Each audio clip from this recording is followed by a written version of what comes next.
já começo perguntando, além de você fazer uma rápida biografia sua, eu queria que você focalizasse o seguinte: você trabalhou no governo, no Banco Central, que não era independente, na iniciativa privada no Banco Santander e em consultoria. Então eu queria que você falasse os prós, contras, alegrias, tristezas, vantagens, desvantagens de cada um desses locais de trabalho. Tá, ok. Então, uma biografia rápida. Eu sou paulista, paulistano, na verdade. Morei praticamente minha vida toda aqui, com exceção de um breve período do qual eu vou falar. Ah, na escola adorava história, né? Fui aluno do Nicolau Shevchenko, talvez alguns conheçam, um historiador brilhante que infelizmente morreu cedo demais, adorava esse tipo de coisa. Mas, na hora de ir para a faculdade, falei: "Não, história não vai dar", eu acabei, fazendo os cursos de administração de empresas aqui do lado, na Fundação Getúlio Vargas, né, a ESP, e, o curso de economia na FEA. Aí acabei me decidindo, quer dizer, eu terminei os 2, mas a cabeça já era para ser economista. E trabalhei quando eu já estava formado na GV, faltava um tempinho de FEA, eu trabalhei já naquela época no Unibanco e no Pão de Açúcar. Aí de lá fiz o mestrado, né, no IPE, na USP. Engatei o, o doutorado no mestrado, fui para a Universidade da Califórnia em Berkeley. Meu objetivo, quando eu saí para fazer o doutorado, era uma carreira acadêmica. Ah, e acontece, até antes de começar a carreira acadêmica, eu me decepcionei, em parte, assim, porque eu sentia, em particular na USP, que não tinha, assim, uma vontade muito grande de fazer um negócio legal. Quer dizer, eu lembro, eu era um dos 4 ou 5 alunos do IPE que tinham saído para fazer um doutorado, um dos melhores departamentos, né, do mundo. E, enfim, eu voltei, não voltei definitivamente, eu estava passando uns dias aqui, tentei marcar um seminário para apresentar o trabalho que eu estava fazendo para minha tese, assim, zero, zero, zero de interesse, né. Acabou que alguns amigos reservaram lá uma sala, eu apresentei, não apareceu um professor. Falei: "Bom, claramente não tenho o menor interesse em, assim, num projeto acadêmico aqui".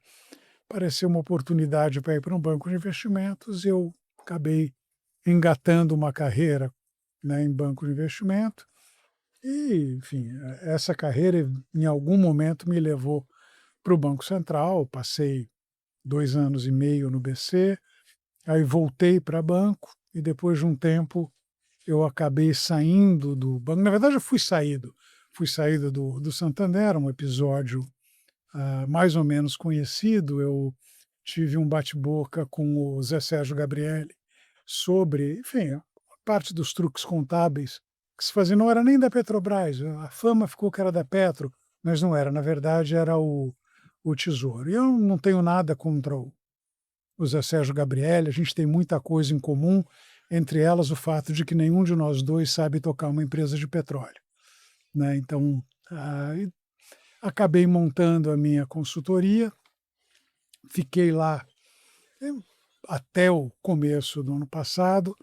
E por circunstâncias, enfim, tristes, porque morreu o Afonso Pastore, professor, um dos caras mais brilhantes que eu tive a oportunidade de conviver, e a Maria Cristina me convidou para me juntar a ela. E desde então eu estou lá com a Maria Cristina.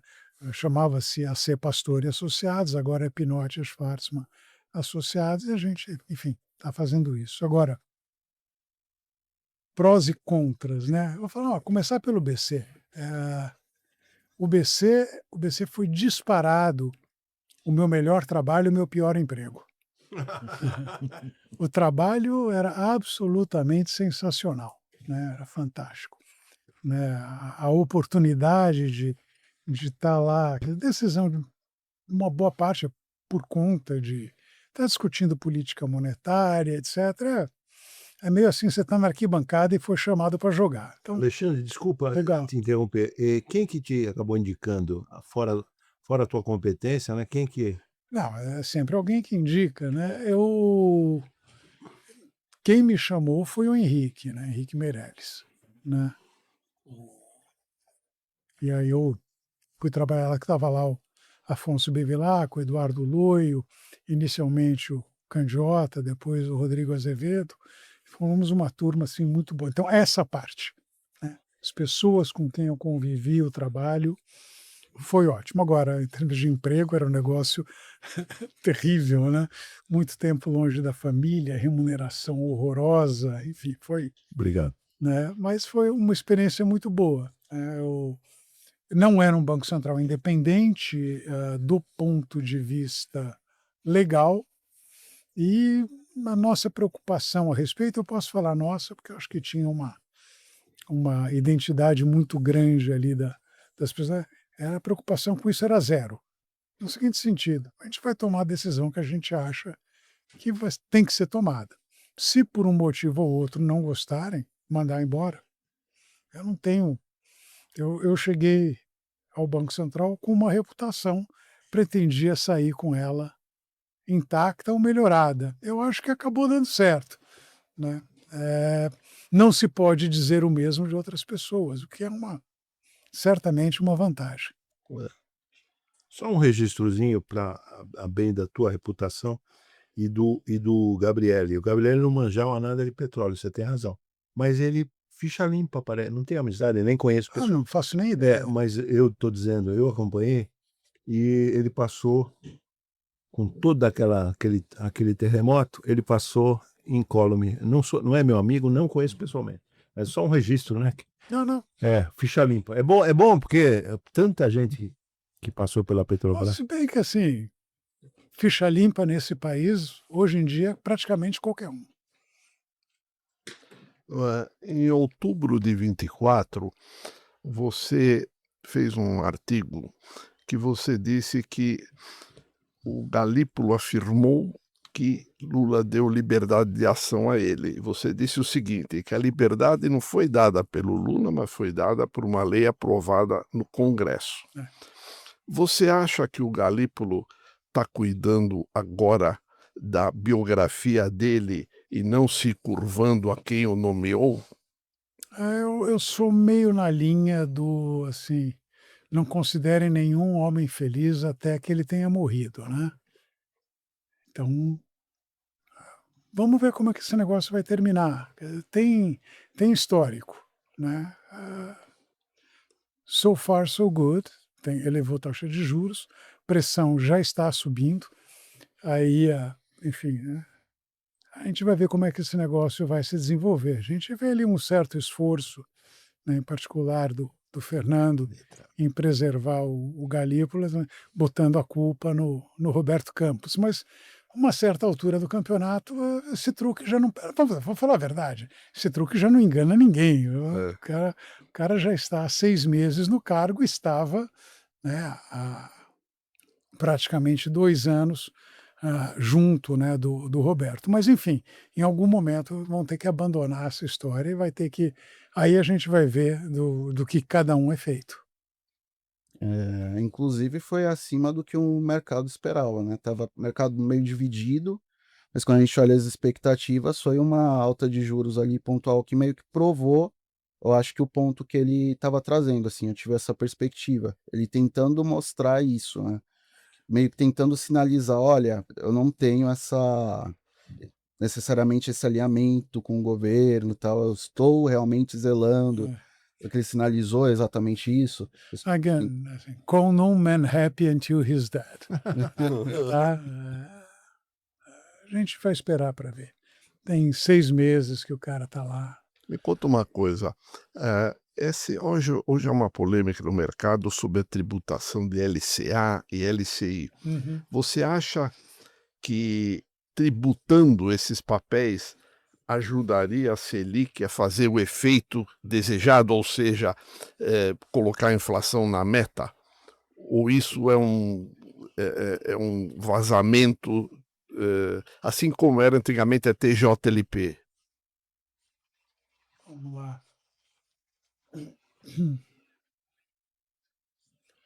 Eu acho que o efeito o efeito final disso seria encarecer crédito para agropecuária e imobiliário. Em certo sentido, acabaria fazendo um pedaço do trabalho da Selic. Por que isso? Porque, não, você vai ver para quem é que vem o ganho da não tributação, né? Acho que um pedaço pequenininho vem para o aplicador.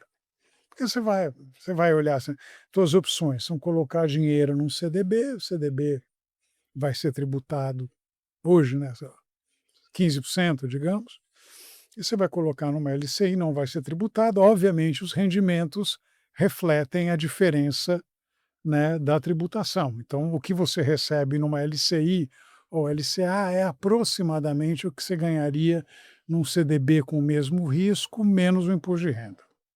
Então, esse ganho não vai para o aplicador.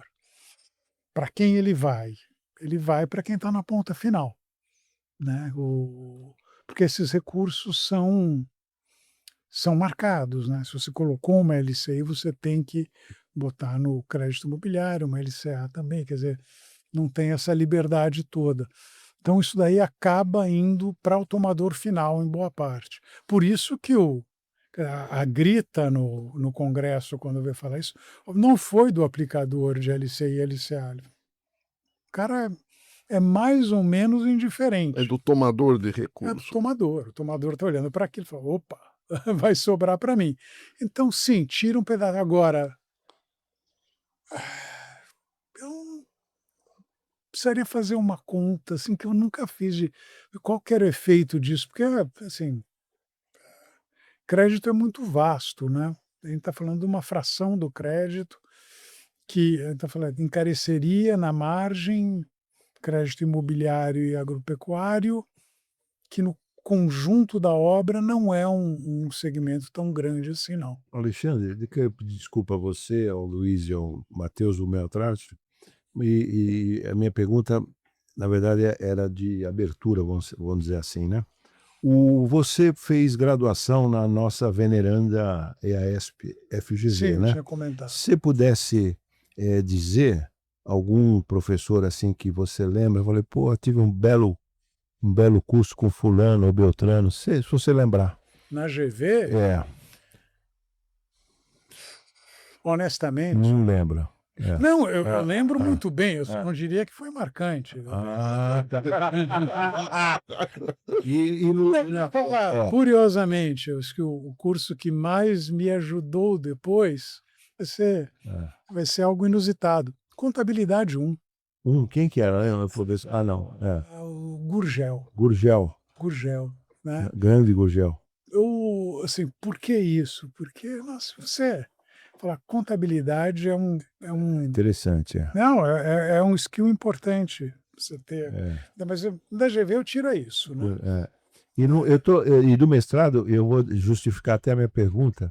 Eu lembro que tem na sua dissertação de mestrado, você agradeço fulano, agradeço Beltrano, agradeço blá blá blá. Isso eu já não A lembro. turminha, eu lembro. E não li faz pouco tempo não, mas não é tão longe. Oi, tá, pode deixar. Tá estourando? Ah, tá. Mas eu lembro que você na tua dissertação, agradeço fulano, Beltrano, blá, e a turminha que é a Escola de São Paulo. Escola de São Paulo. E vai fazer, quiçá, brincadeira sua, mas uma brincadeira charmosa, que quiçá fará a Escola de Frankfurt Pareceu de infância. Então você vê que eu fiz a lição de casa. Mas quem é de professor na FEE, o teu mestrado, e quem de colega, um ou dois ou três que te lembra, que te ocorre agora de... Não, aí é diferente. Assim, acho que, pensando assim, Zé Roberto Mendonça de Barros, né? Baita professor de economia brasileira, baita um baita professor. Um dos melhores professores de economia brasileira, É. da história É. né? Mas isso dito, o mestrado também deixou muito a desejar à época. A gente era muito perdido o mestrado da FEA, a época que a gente fez, assim. Então, acabou que o mestrado valeu mais pelos colegas do que pelos professores. E aí a gente tinha uma turma realmente muito boa, né. Então, o Paulo Piketty era um dos membros da Escola de São Paulo. Só informar os internautas que o Paulo Piquet atualmente é diretor. É, diretor lá do Banco Central e a minha antiga diretoria do Banco Central, quer dizer, então a área internacional, acho que agora mudou um pouco o nome, mas tem ainda parte das responsabilidades. Tinha o Naércio também, mas até um grupo ali, então Samuel Pessoa, eu, Márcio Nakane, né, Luiz Fernando Eleutério Lopes, a gente montou. Aquele menino que foi para a educação ajudar o Reinaldo Fernandes, é da tua O turma? Rei também estava nessa turma, o Amauri também Bia, foi trabalhar com. com o Candir, a Mauri Bia, né? Não, o Amauri Bia era um pouquinho mais velho, depois a gente até teve, aprofundou, o Amauri estava um pouquinho à frente. Não, o Amauri Gremot, que é professor lá Gremot. na Ribeirão. FEA Ribeirão. Mas a gente tinha vários grupos de estudo que a gente foi montando ao longo do mestrado para complementar o que a gente considerava ser uma formação deficiente, particularmente do ponto de vista de métodos Você quantitativos. foi aluno da Leda Paulani? Não. Na graduação, não na pós. Gostou de ser aluno dela? Na verdade, eu tinha mais aula com o Paulinho, né? Paulinho Presgrave? Paulinho Presgrave. É? PT-PLS, porque é de menor. Mas é divertido, Paulinho. Paulinho era engraçado. Era Inteligente, instigante, divertido. Era divertido. Eu achava um leninista. Até hoje, né? Eu acho que sim, ele chamava o Quercia de guia genial dos povos. Isso já não pega tão bem, né? Mas era brincadeira, né? Lógico. Menos brincadeira do que parecia. Ele se arrumou ali no Badesp um bom tempo, né? Enfim, foi. Escuta, o expansionismo fiscal que todo mundo fala, hoje está se chamando a atenção que ele é muito maior nos estados e municípios do que na União. E como é que, o que você acha disso aí? Porque é mais difícil controlar os estados, não? Que rolam dívidas. Eu vi esse negócio, eu acompanho esses dados há algum tempo, há alguns anos, né? Acho que foi 17, 18 por aí. Pastore tinha me pedido um trabalho lá para o CDPP e eu acabei entrando. Tinham recém-divulgado esses números sobre os dados fiscais de União, estados e municípios, né? Porque a gente tem a necessidade de financiamento do setor público, que captura tudo, mas aquilo é só dá uma ideia do resultado, mas a gente não tem ideia de quanto é arrecadação e despesa de cada um. E esses dados tem. Então eu acompanho esses dados, pelo menos ali desde 17, 18. E eu vi, acho que foi o Braulio e o Manuel falaram que foi muito mais dos governos subnacionais.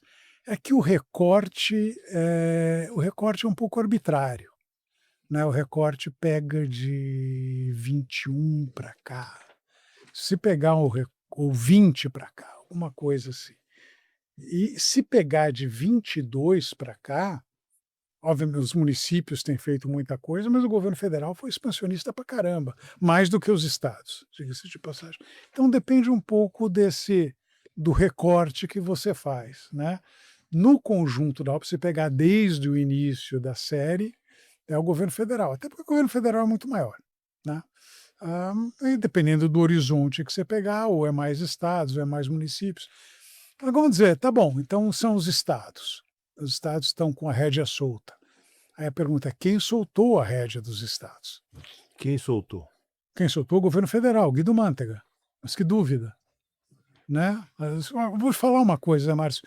Se você olhar do ponto de vista de erros de política econômica que a gente tem hoje, né? Por exemplo, depois a gente pode falar a respeito, renúncia fiscal. Renúncia fiscal hoje é um tema, né? Renúncia fiscal, 4,5% do PIB, isso é uma vergonha, né? Quando o Lula assumiu era 2%. Quando a Dilma saiu do governo era 4,5% do PIB. Então, veja, de onde veio isso daí? Guido Mantega. Mas eu vou falar, dar um passo para trás, falar, por que Guido Mantega é culpado disso? Do caso do expansionismo dos governos subnacionais. Porque o Malan, você falou do Amaury, o Malan, o Amaury Bier, o Paulo Zagen, que estava no Banco Central, eles não deixaram uma boa crise ser desperdiçada. Vamos lembrar, com meados dos anos 90, né, quando caiu muito rapidamente a inflação, os estados quebraram. Os estados quebraram e aí se descobriu uma série de problemas, dentre eles o fato de que a maior parte dos estados, se não todos, acho que não foram todos, um ou outro escapou, mas tinham usado seus bancos, né, para tomar empréstimo, né? Então, basicamente, a gente tinha ali 27 pequenos bancos centrais, porque a dinâmica era o governo se endividava, não pagava, o banco ia lá, era resgatado pelo Banco Central. Na prática, o Banco Central financiava estados e municípios. Quando aconteceu Não só para desenvolvimento, mas até para garantir processos de eleição, né? A ou famosa frase do Quercia, quebrei o Banespa, mas elegi o Fleury, né? exatamente, né? E o que se fez à época, falou, tá bom, a gente vai, o governo federal assumiu dívidas de estados, não todos os estados, os grandes estados, isso é parte da vergonha da coisa, mas São Paulo, Minas, Rio e Rio Grande do Sul, principalmente, né, o governo federal assumiu essas dívidas, mais as dívidas do município de São Paulo, ao longo do tempo, reestruturou essas dívidas, refinanciou, né, essa dívida e o que fez, eles amarraram os governos estaduais e municipais no seguinte sentido: eles tinham um programa de amortização dessa dívida. O governo federal assumiu a dívida, mas, obviamente, os estados e municípios passaram a dever para o governo federal. E você exigindo a amortização dessas dívidas, você forçava estados e municípios a exercerem um certo grau de disciplina fiscal. E esse grau de disciplina fiscal funcionou durante alguns anos. Aí pegar na segunda metade dos anos 2000, o que aconteceu foi que isso foi gradualmente sendo erodido. Quer dizer, fosse dando mais liberdade para os governos se endividarem de novo, e o que eles fizeram, eles alegremente embarcaram nessa toada, né? E depois foi com a colaboração inestimável do Supremo Tribunal Federal, quer dizer, a gente já perdi a conta, a gente voltou a reestruturar as dívidas de estados e municípios, coisa que, diga-se de passagem, não era permitida pela Lei de Responsabilidade Fiscal. Isso é um ponto que eu me lembro do Amaury Bier fazendo para mim. A gente colocou na lei porque agora você tem que mexer numa lei complementar. Como éramos ingênuos, né? A gente achou que a Lei de Responsabilidade Fiscal conseguiria impor responsabilidade fiscal, né, aos governantes. O fato é que a gente está, porque você perdeu, né, exatamente, que você abriu espaço para reestruturar as dívidas, os estados, municípios, etc., se sentiram muito à vontade para gastar. Queria ouvir tua visão crítica, se puder fazer, dos ministros da Fazenda do PT, né? Nós tivemos o Palocci, depois tivemos o Guido Mantega, talvez o mais longevo, salvo erro. Ele é o mais longevo da história. Da história, né? Depois tivemos o Nelson Barbosa, estou esquecendo de alguém? Não, Fernando Haddad. Fernando Haddad, não, assim, Fernando Haddad já no Lula, né? Se você pudesse dar uma pincelada assim. Não, o Palocci foi um excelente ministro. Obviamente, ele está falando de ficha limpa, ele é dos poucos que não se salvou nessa história toda, né? Até onde eu sei, ele continua condenado, né? O Palocci foi um excelente ministro, né? E a equipe que ele pegou foi muito ele boa. pegou uma equipe muito boa, enfim, mostrando. Outro dia me perguntaram, né, precisava ser economista para ser ministro da Fazenda. Se pudesse, tudo bem, É. mas eu acho que não é um requerimento, não, Obrigatório. não, de forma alguma. Foi um excelente ministro, porque se cercou de pessoas muito competentes, tinha uma capacidade de Extremamente articulação inteligente, política extremamente inteligente. inteligente.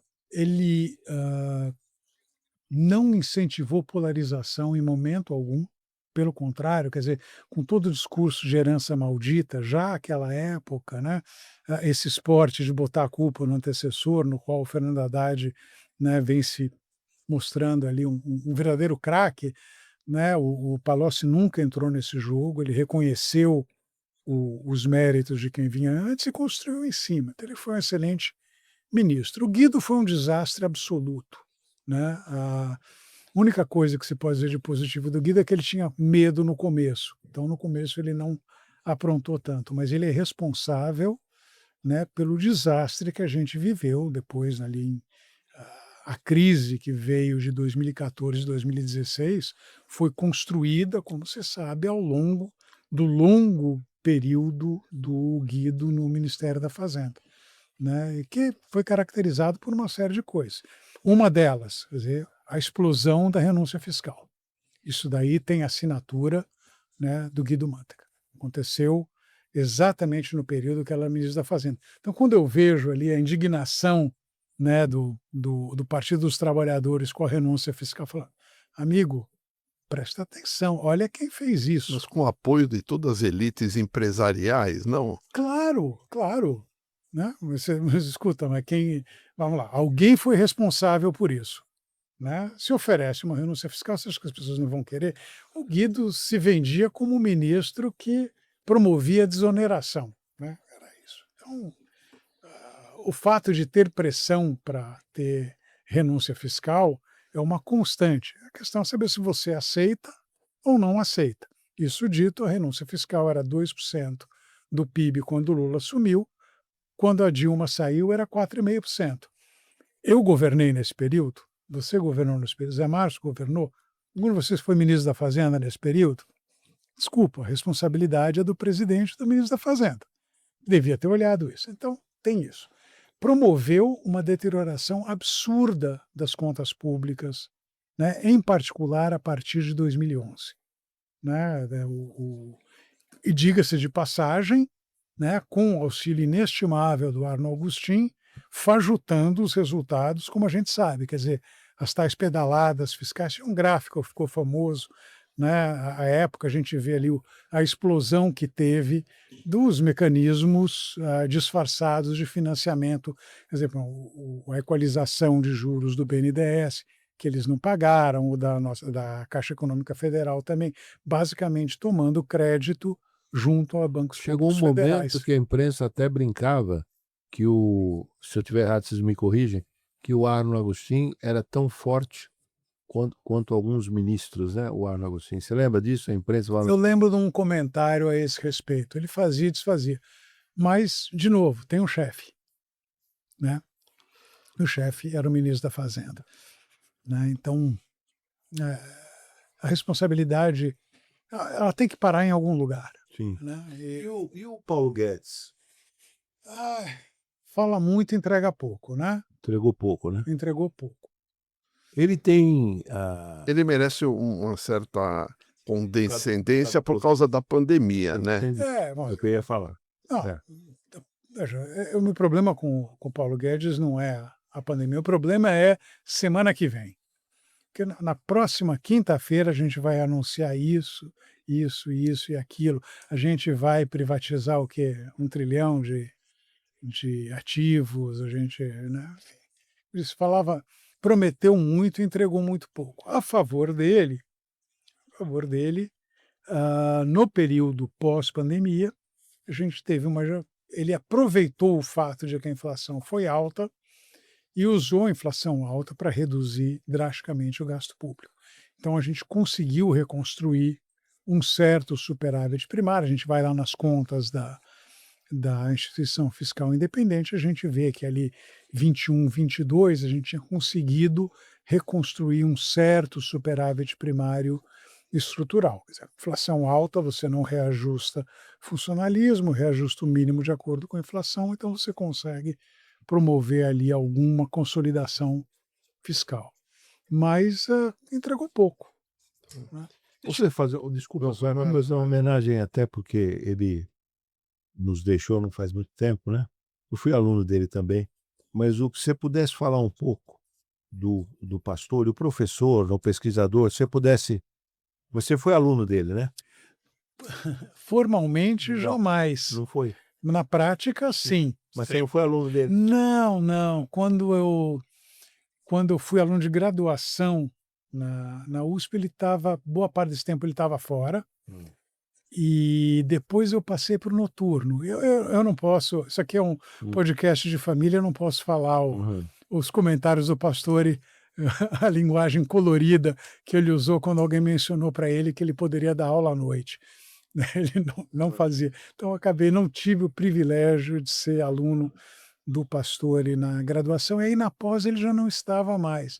Agora, praticamente depois que eu voltei do doutorado para cá, durante um tempo ele era consultor nosso lá no Indosuez, que era o banco de investimento, então deu a oportunidade de conviver com ele muito, depois no CDPP, e no meio do caminho, quer dizer, a Você gente... foi um aluno informal, vamos dizer assim. Não, eu li as coisas que ele fazia, li vários dos livros dele, ele me deu a honra de comentar alguns capítulos dos livros que ele estava lá escrevendo com a Cristina, e eu fiz assim, morrendo de medo, é claro, fiz meus comentários, ele agradeceu muitíssimo. Então, eu aprendi demais com ele, né?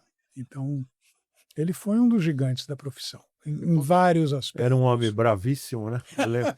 Menos do que parecia. Não, mas é ele dava o latido que você se assustava, entendeu? Ele tem... Eu comecei agora na consultoria, né? E um dos clientes falou: não, espera, você pode até dar bronca na gente, mas não é muito meu estilo. Pastor, ele dava bronca em cliente, que era uma coisa que Impressionante. né, eu trato meus clientes a pão de ló. E qual a versão que você tem? Desculpa, eu vou te. Vai lá. Qual a versão que você tem ele era extremamente próximo ao Delfim e depois ele se distanciou, né? Uma ocasião, eu era amigo dos dois, né? Uma ocasião eu perguntei para ele falou: "Pô, Zé Márcio, você também com essa pergunta, porra?" E Em toda a cara.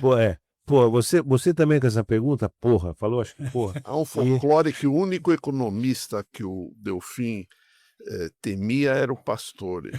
Qualquer um. O que poderia ter sido esse distanciamento dos dois? Eu não Que houve? sei. Não, eu acho que houve. Eu não saberia dizer o motivo, eu não tinha essa intimidade Porque, por toda exemplo, com... aqui o Nakano se distanciou do Brescia, mas tem um motivo claro, eles continuam até agora amigo, tá tudo bem, mas houve um distanciamento em função da linha programática da escola de economia, que o Brescia divergiu e tal. Então tá claro, né? Eu não tenho claro, por isso que eu perguntei para ele, não tive resposta, por que ele se distanciou. Bom, se o Pastore não eu não sei, nunca perguntei para ele. Né? É o seguinte, fizeram um livro em homenagem ao Pastore há alguns anos, né?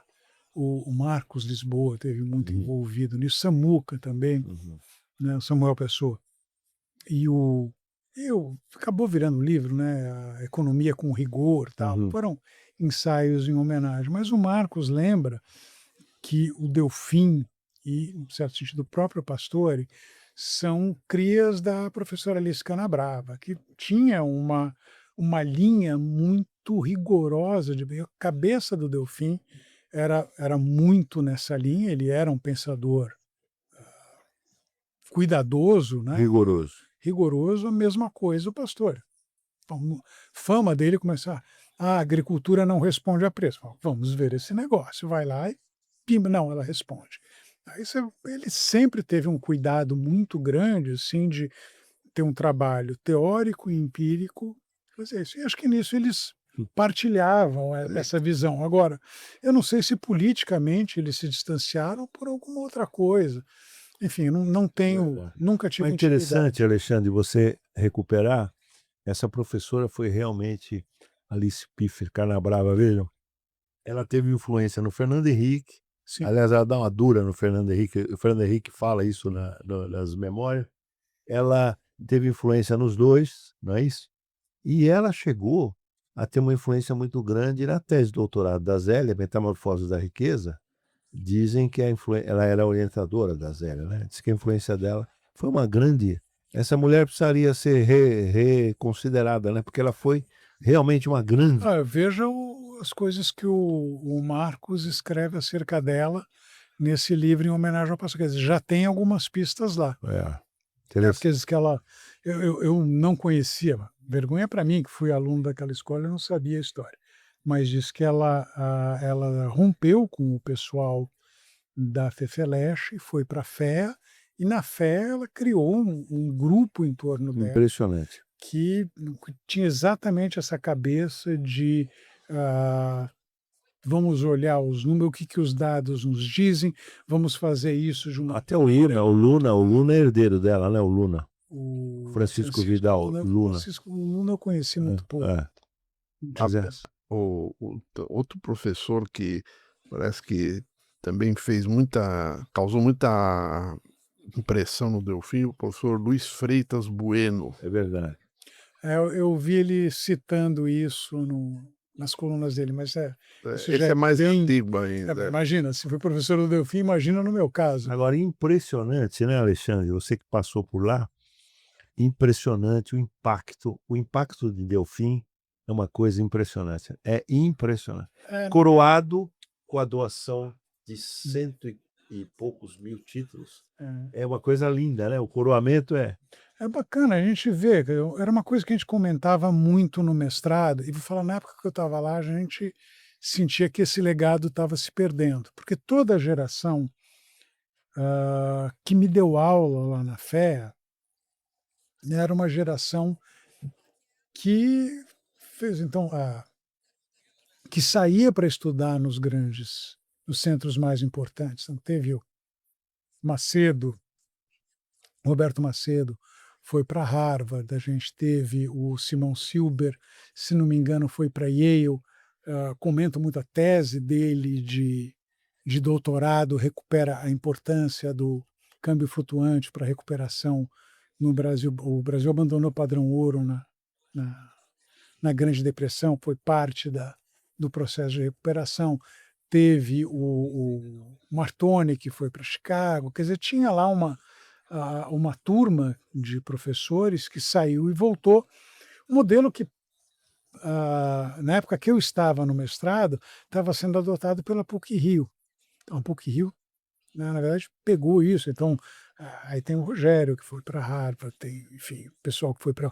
O Pércio, o André foram para MIT, né? O Márcio foi para Stanford, enfim, tinha toda... o Gustavo Gonzaga para Berkeley, já é mais Márcio e Gustavo mais da minha geração, e eles continuam, né, nessa toada, a IPGE fazendo a mesma coisa. Mas na época que eu estava no mestrado, a FEA tinha perdido isso. E quem tinha construído isso lá atrás tinha sido Delfim, a gente, em algum momento, perdeu. Então tinha pouquíssimos alunos que saíam para os grandes centros americanos. Então me lembro quando o Toledo, Joaquim Eloy Toledo, voltou do MIT. Joaquim Eloy Cirne de Toledo. Aliás, está sumido. O que é? Olha, faz muito Ele tempo mora em que não volta. Campinas, eu até conheço ele razoavelmente. Marcelo, filho dele, eu ainda cruzo Era um às cara vezes. excelente. O filho está no Bradesco, né? Está no Bradesco, é um baita economista. Agora, uma coisa, ainda na homenagem ao Delfim, usando a tua presença aqui, que é importante a tua presença. O Delfim, até o fim da vida, o afã de estudar e de reler era um negócio de adolescente. Ele com 80 e pouco. Vou só uma passagenzinha em homenagem a ele, viu? Me permita, Luiz. Homenagem ao Delfim. Eu, nos últimos 10 anos da vida dele, eu ia uma vez por mês lá, para bater papo, fofocar e fazer um pouco de política. Não era nem de economia. Mas ele soube que nós íamos almoçar na Rua Maranhão, né? E o garçom era porteiro, frequentava a mesma igreja que eu. E aí ele soube pelo garçom Porra, Rego, você é quase um teólogo, né? Ele é gozador, né? Você leu a biografia de Jesus feita por Hegel? Falei, pô, Delfim, eu li 3 vezes. Você leu, porra? Vamos fazer uma releitura. Ele já tinha lido. Vamos fazer uma releitura? E fizemos 3 sessões. Alexandre Schwartzman. O homem tinha lido, relido, entendeu? E aí na terceira, o japonês dele lá falou, porra, mas vocês 3 semanas discutindo vida de Jesus. A resposta dele é um negócio maravilhoso. Eu falei, escuta uma coisa você, não faça mais esse comentário. Esse cara é o único cidadão na história da civilização que o tempo é contado antes dele e depois dele. Porra, mas foi uma gargalhada. Ele não valorizou o Hegel, ele valorizou a persona. Pô, era um fenômeno, não? Não, o Delfim era brilhante, né? Brilhante e realmente um erudito, né? Ele lia tudo, né, cara? Quando a gente foi montar um dos nossos grupos de estudo, foi o último grupo de estudo que a gente montou no IPE. Tinha acabado de sair o livro do Olivier Blanchard e do Stan Fischer, que morreu agora, né? O Lectures on Macroeconomics. Uma referência, né? Não, até hoje. Tá livro, uma coisa. Não, e anos depois eu fui conversar com o Stan Fischer, ele estava no City, eu não tive dúvida, eu levei o livro, por favor, eu tenho ali. Eram outros tempos, vamos lembrar, a gente não tinha esse acesso a livros que a gente tem hoje. Tinha a Livraria Cultura um pouco e o Delfim é que tinha os canais. A gente importou os livros via Delfim. Diga-se de passagem, ele não entrou no grupo conosco, mas ele estava lendo o livro também. E é um livro difícil, assim, a gente teve que estudar um bocado, teve que se preparar para ter os instrumentos para dominar a linguagem do livro, né? Então tinha a questão de otimização dinâmica, uma série de coisas. Nesse momento o Samuca foi sensacional, porque o Samuca é quem conhecia isso. Aí ele ensinou o cálculo de variações para a gente, aí depois eu fui estudar, a gente foi lá, o princípio do ótimo, programação dinâmica, tal. Aí agora eu consigo ler, a gente conseguiu ler. Mas o Delfim já estava ali na leitura. Tudo bem, isso foi em 1990, tem uns bons 35 anos. Ele tinha, imagino, deve ser um pouco mais velho que eu sou hoje e que é regular com a minha idade hoje. Alexandre, você tem condições de pegar um livro na fronteira macro hoje? Eu não tenho a menor condição de fazer não só uma isso, coisa dessa, nem impressionante. apetite. É impressionante, eu estou lembrando aqui, Luiz, aí eu paro de falar do Delfim, mas nós estamos homenageando ele. Eu estou lembrando que uma dessas idas inúmeras, né? Eu havia comprado uma edição nova do Capitalismo, Socialismo e Democracia do Schumpeter. Sei. E aí a gente conversando, né? E estava assim em cima, onde está o Mateuzinho, e o livro em cima. A gente conversando, e ele olhando. Aí, lá pelas tantas, ele falou, Rego, deixa eu ver se... Ele já tinha doado a coisa. Deixa eu ver se essa edição. Aí, ele pegou, ele não sabia que tinha saído em português, né? A edição nova. Ele parecia uma criança, assim, pura, que maravilha. Aí eu falei, quer para você, Delfim? Pô, não, mas você parecia uma criança, você dá um doce. E ele falou, então obrigado, pô. E levou, se vê que ele ia ler ali, acho que ele foi até de noite. Era um estudante. O Pastore também. Eu fiquei com alguns livros, a Cristina doou livros dele, eu fiquei com alguns espantado. O Pastore também. Anotava tudo. Não, depois a Cristina me falou que ele tinha um problema na hora que era difícil ele ler, ele tinha um problema para fixar o olhar mesmo, e apesar disso ele lia assim, vorazmente, escrevia muito também. Era outro erudito, uma coisa assim. Impressionante. Me conta uma coisa, você falou já da lei de responsabilidade fiscal e dessa lei veio o teto de gastos e o arcabouço. Hum. E tudo isso parece que revela o seguinte, que o problema aqui é político, não? Porque É. essas leis são violadas ou são canceladas. Adicione a isso a regra de ouro também. A regra de ouro, é. Quer dizer, você como é que resolve esse nó, não? Porque esse arcabouço está fraco, o teto estava indo bem, mas acabou também não era a longo prazo, é só um remendo até um É, conserto o teto era um torniquete, né, quer dizer, para estancar a hemorragia, né. era um torniquete, todo mundo sabia que veja, mas por que que essas regras de cima para baixo não fo eu me tornei muito cético, a partir da experiência do teto de gastos, né, porque tudo bem, você põe lá na lei e fala: "No passará", você põe um limite no conjunto dos gastos. Mas quando você vai para o que está embaixo, quer dizer, então você tem previdência, programas sociais, funcionalismo, mínimo de saúde e educação. Aí você tem ali todo um conjunto de regras que governam a dinâmica do gasto obrigatório. O gasto obrigatório cresce, cresce em termos reais. Por quê? Bom, a população está ficando mais velha, você vai gastar mais com previdência. Se você aumenta o salário mínimo além da inflação, vai bater na previdência, vai bater no benefício de prestação continuada, vai bater no abono, vai bater no seguro-desemprego, né. Aí, enfim, né, se você põe um limite, mas não mexe nas regras Os que componentes governam os componentes, cedo ou tarde o que vai acontecer é que esses componentes vão esmagar o gasto discricionário, o mundo político. Não. E aí o gasto veja, o teto acabou sendo revogado, mas o próprio Paulo Guedes, né, na emenda dos precatórios, ele fez 2 coisas, né, uma delas ele mudou a indexação, oportunisticamente a indexação do teto de gastos, né, que na prática deu um gás maior para se gastar em 2021 e, diga-se também, né, tirou os precatórios da história, então, né, parou de pagar o precatório, abriu um espaço adicional. Mas, então não e o atual governo ali abriu, escancarou de vez. Então, a gente estava discutindo há alguns meses, né, a que tipo de regra fiscal e hoje em dia eu sou absurdamente cético no que diz respeito à regra fiscal, porque assim, s se você não mexer nos componentes, não tem como funcionar. E aí o nó político, porque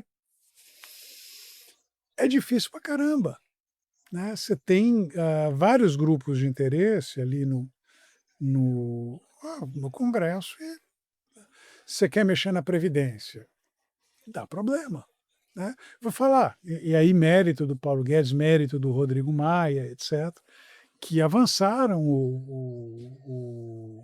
a reforma da Previdência. Foi o ideal? Não, mas nunca é. Acho que foi uma reforma bem decente, exceto pelo fato que depois, na última hora, deixaram os militares de fora, né, então é uma coisa mas você tem que entrar ali, aí é um nó político difícil muitos de colegas evitar. seus falam que o importante seria pequenas reformas microeconômicas que ajudariam a destravar o crescimento, Acho que uma não pode ocorrer sem prejuízo da outra, inclusive porque essas reformas micro, elas em geral são bem menos polêmicas, o custo delas é muito menor. Eu acho que uma das mais importantes que teve foi a questão do saneamento, né, quer dizer, quando você permite que o setor privado, quer dizer, se abre condições para que o setor privado entre nesse tem impactos que eu acho que são potencialmente grandes, e não estou pensando só em termos macroeconômicos, obviamente tem investimento, e investimento tem todos os efeitos que a gente quer associar, mas assim, é uma coisa com qualidade de vida, saúde, etcétera, tem impactos de crescimento de longo prazo. Então, tem isso, mas eu não acho que isso daí resolva o problema. O fato é que a gente tem um setor público, né, o gasto público vem crescendo muito mais rápido do que o PIB. A gente estava falando daquele conjunto de estatísticas que segue os gastos de União, estados e municípios, tá. Então, pré-pandemia, o gasto primário de União, estados e municípios, era da ordem de 35% do PIB. Na pandemia, obviamente, explodiu, ok? Hoje, ele é da ordem de 37,5% do PIB. Gasto primário é 37,5% do PIB. Né? No Chile é 26,3 e na Índia 23,7. Não, E quando compara com a relação, por exemplo, dívida PIB e também a taxa de investimento em relação ao PIB, quando a gente compara com países da América Latina, outros países desenvolvidos, a gente está bem aquém, né? Uma dívida muito PIB mais crescente, alta. expectativa de chegar no ano que vem acima de 80%, né? Então, Quem defende isso fala o seguinte, que com isso tudo criou-se um sistema de saúde gratuito e universal para toda a população, não é toda que usa, mas em tese todos têm direito, uma educação pública gratuita e transferências de renda. Essa é o resultado, é o produto, né? Quanto isso daí representa do gasto? Eu não sei. Eu sei. É uma fração relativamente pequena. O problema não está aí, o problema está em previdência. Previdência representa 80%, desculpa, 8% do PIB, 40 e poucos por cento do gasto federal. Né? Agora, se você pegar, então você tem Previdência, tem BPC, tem Bolsa Família, tem abono, tem seguro-desemprego, tem seguro-defeso, tá? Isso daí representa um montante de aproximadamente 1 trilhão e 400 bilhões de reais. O gasto federal como um todo, gasto público, gasto primário federal, é da ordem de 2 trilhões e 400. Então, disparada, a maior parte está aí nesse negócio. Então, o nó está nesse... mas você é contra o gasto social? Não, eu obviamente não sou contra o gasto social. Mas teve um trabalho que foi feito pelo CDPP que a gente vai revisitar agora. O CDPP é o Centro de Debate de Políticas Públicas. Né? Nesse exato momento, faço parte da diretoria com algumas outras pessoas. Um dos trabalhos que a gente pretende fazer, deixa eu fazer um merchan rápido aqui, é importante. Então, a gente acabou de divulgar um livro, foi um trabalho coordenado pelo Daniel Gleiser, que foi meu antecessor lá no BC, foi meu antecessor em Berkeley também, mas um trabalho sobre integração comercial, da ótica, da importância disso para a produtividade. Então tem contribuições do Fernando Veloso, da Sandra Rios, do Rafael Dixi, tem muita gente boa, Renato Fonseca, né, muita gente boa fazendo isso. Então o CDPP quer continuar a fazer trabalhos nessa área. A gente está agora começando, né, com a coordenação do Marcos Mendes, um trabalho de política fiscal e política social. Né? A gente já visitou o tema da política social lá atrás. Qual foi a conclusão à época? Isso acabou virando acabou virando um projeto de lei do então senador Tasso Gereissati, um projeto de lei de responsabilidade social, que é os especialistas propondo opções para redesenhar os programas sociais que de fato fazer com que eles chegassem à parcela mais pobre da população. Porque quem entende diz, olha, a gente gasta muito, 1 trilhão e 400 bilhões de reais, Previdência, BPC, abono, seguro-desemprego, defeso, Bolsa Família. Né? Isso atinge os mais pobres? Não, uma fração relativamente pequena vai para o mais pobre. Porque é aquela coisa, o cara que ganha salário mínimo no Brasil é rico? Não, mas o salário mínimo está muito perto da mediana do rendimento. Ou seja, o cara que ganha um salário mínimo, ele está ali nos 50, no metade, o quinto decil. A gente quer chegar nos caras que estão primeiro, segundo e terceiro decis da população. Aí você precisa repensar. Sabe-se hoje, por exemplo, que o Bolsa Família é um programa mal desenhado. Já veio mal desenhado, a Paula já veio meio quadrada do Auxílio Brasil. Por quê? Porque se você recebe Bolsa Família em valor independente do tamanho da família. O que aconteceu? A gente sabe disso. O pai recebe um Bolsa Família, a esposa com os filhos recebe Bolsa Família mais o adicional. Alguma coisa está errada. o conceito do Bolsa Família. Não, o conceito do Bolsa Família é ótimo. Ter uma rede de proteção social, eu acho que é uma coisa moralmente correta e economicamente faz sentido. Agora, tem que dar um jeito de fazer com que cada real que você coloque nisso beneficie de fato quem mais precisa. E não está. Então, o problema é esse, né? Mas só para retomar ali. Então, a gente fez um governo que, de fato, entrega, gasta para caramba. Eu estava falando que eu fiz o trabalho lá que o Pastore tinha pedido, né? O tema que eu usei foi assim: o Brasil é uma economia emergente que se imagina uma social-democracia europeia. A nossa proporção de gastos com relação ao PIB, ela é similar à das grandes sociais-democracias europeias. Eu me lembro que eu tinha um gráfico naquele paper, o Brasil estava no primeiro decil de quem mais gastava no mundo todo. Quem que estava lá? Estava a Finlândia, estava a França, né? Estava a Noruega, estava a Suécia e nós. A gente gastava mais que a Alemanha, gasta mais que os Estados Unidos, acho que gastava mais que a Espanha. A memória não é isso tudo, mas era mais ou menos isso. Pô, tudo bem, né? A gente está fazendo o SUS, né? Eu acho o mais curioso da história do Viva o SUS é o seguinte: assim, Viva o SUS e o SUS. Você vai ao SUS? Alguém aqui vai ao SUS? Você vai? Não? Nenhum. Por que não? Por que ninguém vai ao SUS?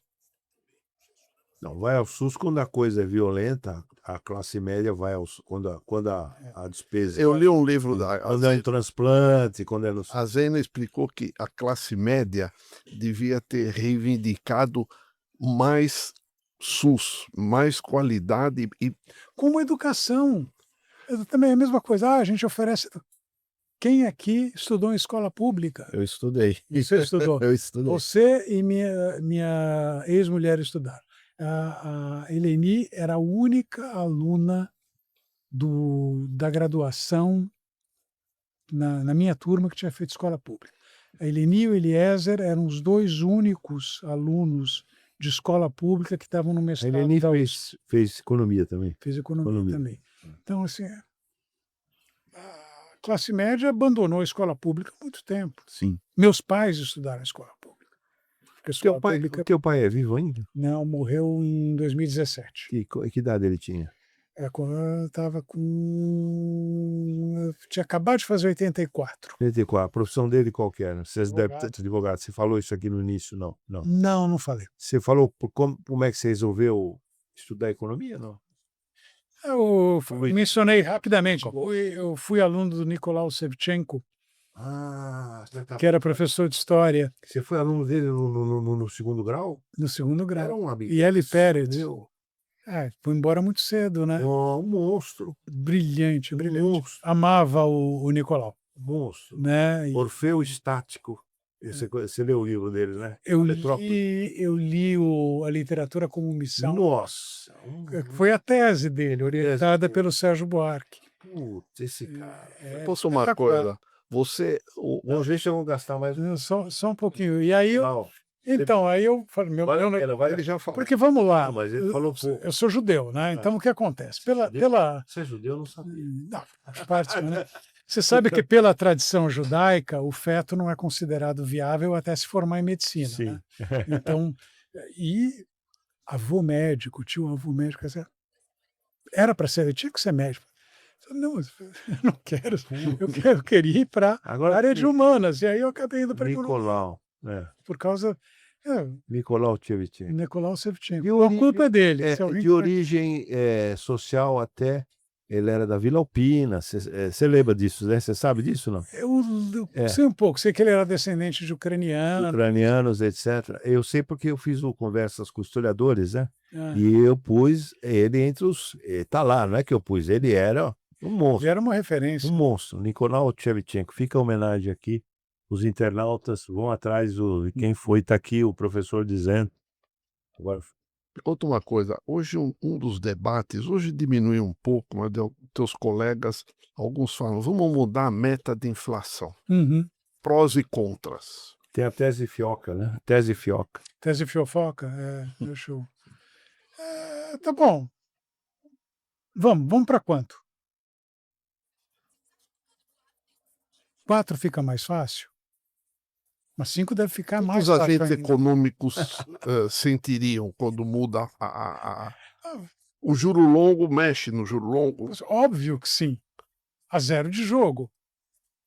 A Se zero. você começa a Zero de jogo. perseguir uma meta de inflação mais alta, isso vai ser incorporado. Veja, um tempo atrás, quando no outro contexto, porque a gente estava discutindo mais uma das do Guido Mantega, né? 2006, 2007, 2008, por aí, era alguma coisa dessa. E a discussão era que as expectativas de inflação, a meta era 4,5, as expectativas de inflação já estavam indo para 4, porque tinha uma discussão de redução de meta fiscal. E aí, não, porque isso daí vai fazer ficar muito mais difícil atingir a meta. O que acontece é que as pessoas incorporam essa informação, né? Então, vamos imaginar, você está ali, está complicado trazer a inflação para a meta, né? Aí você fala, não, eu vou buscar uma meta de inflação mais alta.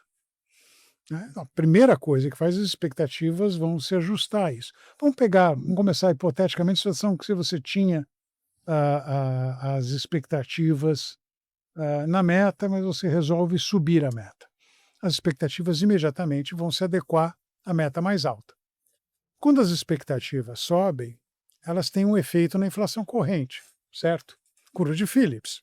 Curva de Phillips, um pedaço depende da inflação passada, um pedaço depende da inflação esperada. Quer dizer, no regime de metas, mesmo com inércia, a expectativa de inflação vai ser uma média ponderada entre a inflação passada e a meta de inflação.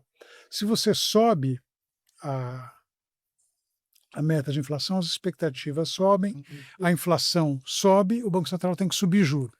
Mas aí entra um segundo elemento na história. O segundo elemento é quando o Banco Central sobe juro, pelo princípio de Taylor, né, se a inflação esperada sobe, o Banco Central tem que subir a inflação, subir a meta, perdão, subir a taxa de juros de acordo com a elevação da inflação, mais um tantinho, porque você precisa fazer a inflação convergir. Então, na verdade, elevar a meta de inflação leva a uma aceleração da inflação no período corrente e a necessidade do Banco Central responder mais do que 1 para 1. Então, se A você... meta de 3 você acha correta essa? O Peru tem meta de 2, por que a gente é pior do que o Peru? Me explica. O Peru é um país extraordinariamente desenvolvido. Eu tenho a resposta, sabe por quê? Que nós somos do Peru. Pessoas do Peru. É isso. O diabo do Peru tem uma meta de inflação de 2%. O Chile tem 3%. A Colômbia tem 3%. Por que a gente é pior do que eles? Me explica. Inclusive, se fizer essa mudança para cima da meta, por exemplo, você acha que teria algum tipo de perda de confiabilidade no Banco Central em termos de sinalização? Não acho. Não? Não, tenho certeza absoluta. Veja, a gente já hoje está lá com a meta de inflação em 3%. Não vou nem falar de expectativa de inflação para esse ano, que está na casa de 5%. Mas expectativa de inflação 2 anos para frente. Nem 2026, 2027. Expectativa de inflação está 4%. Mas isso daí qualquer um coloca qualquer coisa no foco. Isso é absolutamente verdade. Qual que é o compromisso? Então, vamos olhar para a inflação implícita nos títulos públicos. Porque ali não é da boca para fora. O cara está operando isso. Se ele comprar uma inflação maior do que ele acha que realmente, ele vai perder dinheiro. Sim. Né? Então, quando a gente olha para a inflação que está embutida nos títulos públicos, tá? Se você pegar do período ali de 2 para 3 anos, 3 para 4, 4 para 5, assim, está sempre na casa de 5,5%, 6%. Então, claramente tem um problema com expectativa. Aí você vai lá e fala, não, eu vou buscar uma meta de inflação mais alta. Tá bom, a gente passa a esperar. Expectativas adaptativas, né? Não, elas são absolutamente racionais, né?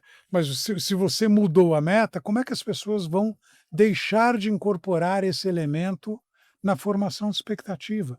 Não é que você está escondendo alguma coisa. Porque tem um certo debate se o Banco Central hoje persegue ou não persegue a meta de 3%.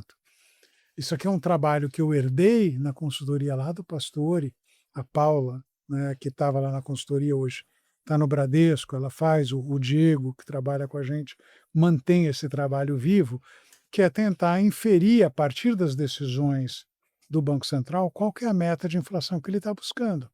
E surpresa, surpresa, não é 3%. Nunca foi. Tá? Nem com o Roberto. Na realidade, já está buscando 4, digamos assim. Já 4,5. está o... 4, Ali, 4,5. Veja, o Roberto começou a cortar juro lá em agosto de 23. Não vou nem falar com a expectativa, o focus para cima da meta, que estava, mas a projeção do Banco Central estava acima da meta.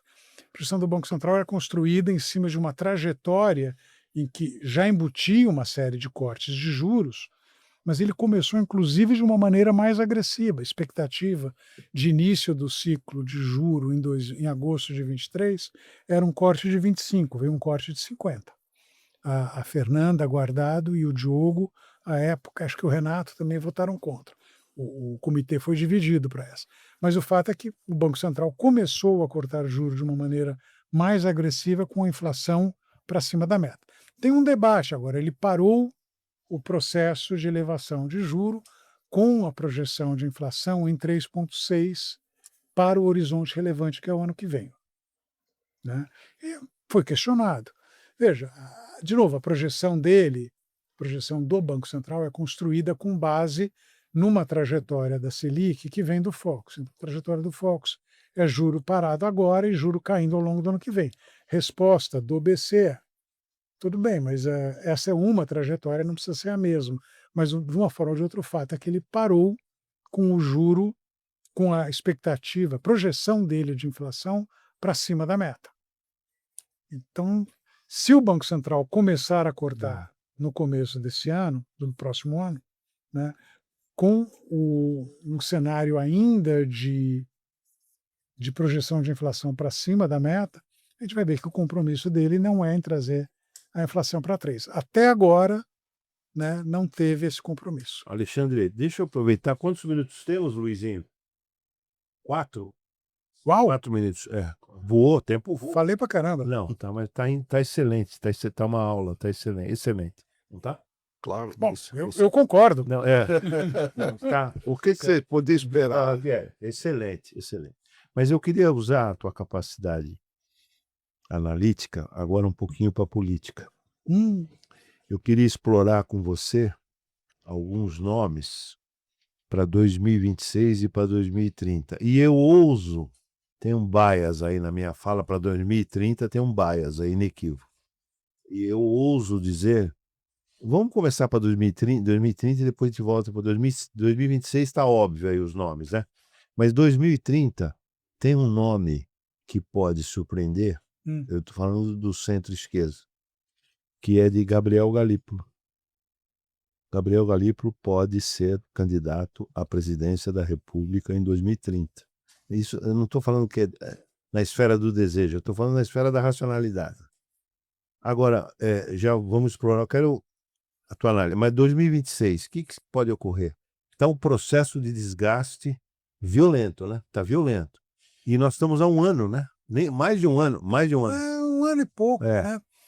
Um ano e meio para a posse do novo governo, um ano e 9 meses ou 10 meses para a eleição. E o desgaste está meio violento. Então, veja, a gente não tem muito como fugir. Todo economista, macroeconomista no Brasil que lida com o cliente, a gente é meio cientista político amador, que nem sempre é bom.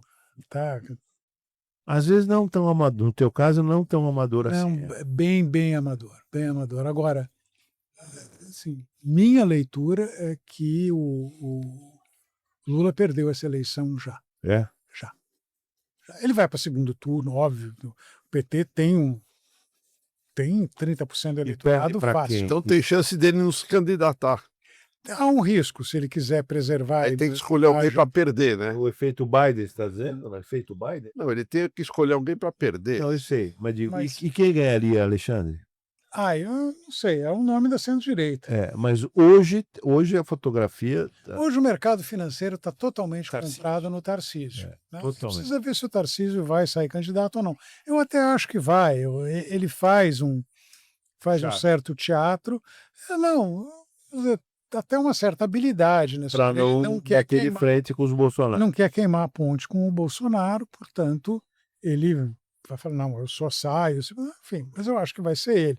Agora tem outros nomes, né, tem o próprio Caiado, tem o Ratinho Júnior, de quem eu não conheço, mas eu ouvi falar coisas muito boas. Tem o Zema, embora eu acho que o Zema, embora seja governador, segundo maior colégio eleitoral do país, né, vem de um partido que não tem essa capilaridade, então talvez tenha que se contentar com uma vice, não sei, não sei. Uhum. Mas você tem esses nomes, eu acho que a centro-direita leva. Centro-direita também é conhecida como fascistas, né? Porque todo mundo que não é petista é Que vai ser fascista. petista. E Simone, nem pensar, né? Simone Tebet. Olha, eu adoraria que ela saísse candidata, porque daí eu poderia não votar nela. Eu votei nela na eleição passada. E o teu amigo Gabriel Galípolo, presidente em 30? Acho que não tem a menor chance, Zé. Não. Um político que está despontando hoje, discretamente, eu só tenho elogios a ele, é o João Campos, mas não para 2026. Fortíssimo. Olha, eu ouvi falando É. no CDPP há algumas semanas. Inteligentíssimo. Ele é muito inteligente, muito articulado, né? A gente sempre sonhou Tem pedigree. Tem pedigree. Põe pedigree nessa história, pô. A gente sempre sonhou em ter um partido social-democrata no Brasil, né? Eu lembro conversas ainda da época de mestrado, né? Dizia um amigo que social-democracia, ter um governo social-democrata no país era uma condição civilizatória. Então a gente sonha que, e eu, em algum momento da minha vida, mas eu abandonei depois, mas em algum momento da minha vida, eu falei: eu acho que o PT vai fazer a transição que boa parte dos partidos de esquerda na Europa fizeram, né? E eventualmente vai virar uma coisa social-democrata. Não, obviamente não é o caso. Mas acho que tem um espaço. Eu acho que o João Campos pode ser um nome interessante, de uma visão mais à esquerda. Eu não Mas concordo. espera aí, 2030 ele já terá 35 anos? Não sei dizer agora. Não, seguramente. Quem já terá? Seguramente. Tá. Ele já. Tá. Não, ele provavelmente vai ainda ser governador de Pernambuco, alguma coisa assim, né? Você encerra. Bom, Estourou o tempo? queremos agradecer a presença do Alexandre Schwartzman e convidá-lo para Não, voltar. você precisa. Não, vamos fazer um convite aqui. Você, pelo amor de Deus, aproveita que o jeton é $20.000 por hora. Oba! Não, eu queria que você, se a agenda permitisse, você viesse uma vez pelo menos a cada 60 dias. Adorei. 60 dias foi um pouco puxado. Mas a cada 90, uma acho vinda. que dá de vez em quando. Tá bom? Me dá um toque, É. se a agenda estiver tranquila, a gente faz. Adorei. Você gostou? Muito. Gostou? Gostei. Foi uma aula. Eu concordo com você. Obrigado, Luiz. Obrigado, professor Alexandre Schwartzman. Sou teu fã há tempo, você sabe disso. Obrigado, Mateuzinho. E obrigado a todos. Um abraço.